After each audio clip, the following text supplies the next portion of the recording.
ಲಕ್ಷಾಂತರ ವಿದ್ಯಾರ್ಥಿಗಳಿಗೆ ಮನೋರೋಗ ನೋವಾಗಿದೆ. ಯಾರೂ ಇದರ ಬಗ್ಗೆ ಇದು ಕೊಲೆಗಿಂತ ಕೊಲೆ ಎಷ್ಟು ಕೆಟ್ಟದು, ಅದಕ್ಕಿಂತಲೂ ಮಕ್ಕಳನ್ನು ವಿದ್ಯಾರ್ಥಿಗಳನ್ನು ಬೇಜವಾಬ್ದಾರಿಯಿಂದ ನಡೆದುಕೊಂಡಿರುವುದು ಇಡೀ ರಾಷ್ಟ್ರದಲ್ಲೇ ಅನೇಕರು ಅನೇಕ ಕನಸುಗಳನ್ನು ಕಂಡಿದ್ದರು. ಇಲ್ಲಿ ನೀಟ್ ಪರೀಕ್ಷೆಯಲ್ಲಿ ಬರೆದು ಉನ್ನತ ಶಿಕ್ಷಣಕ್ಕೆ ನಾವು ಮುಂದೋಗಬೇಕು ಅಂತ, ಇದೆಲ್ಲಕ್ಕೂ ಈ ದೇಶ ಸರ್ಕಾರ ವ್ಯವಸ್ಥಿತವಾಗಿ ನೀಟ್ ಪರೀಕ್ಷೆಯನ್ನು ಮಾಡಬೇಕಾಗಿತ್ತು. ನೀಟ್ ಪರೀಕ್ಷೆಯನ್ನು ಇವರು ವ್ಯವಸ್ಥಿತ ನೀಟ್ ಪರೀಕ್ಷೆ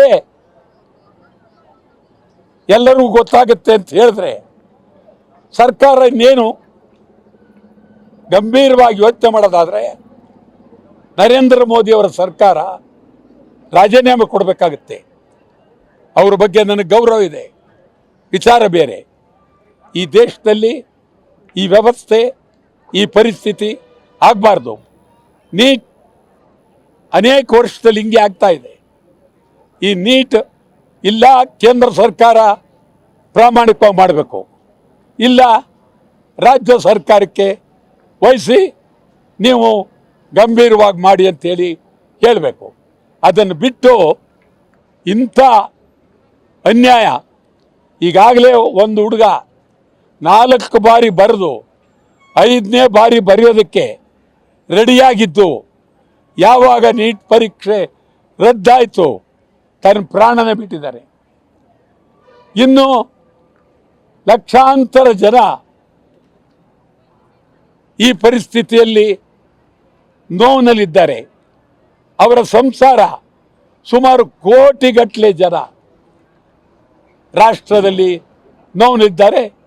ಇದಕ್ಕೆ ಕನಿಷ್ಠ ಮಾನ ಮರ್ಯಾದೆ ಕೇಂದ್ರ ಸರ್ಕಾರಕ್ಕೆ ಗೌರವಿದ್ದರೆ ಕನಿಷ್ಠ ಸಚಿವರಾದರೂ, ಸಂಬಂಧಪಟ್ಟಂಥ ಸಚಿವರಾದರೂ ರಾಜೀನಾಮೆ ಕೊಡಲೇಬೇಕು. ಇದ್ರ ಜೊತೆಗೆ ಕರ್ನಾಟಕದಲ್ಲಿ ಉದ್ಯೋಗ ಕನ್ನಡಿಗರಿಗೆ ಕೊಡಬೇಕು.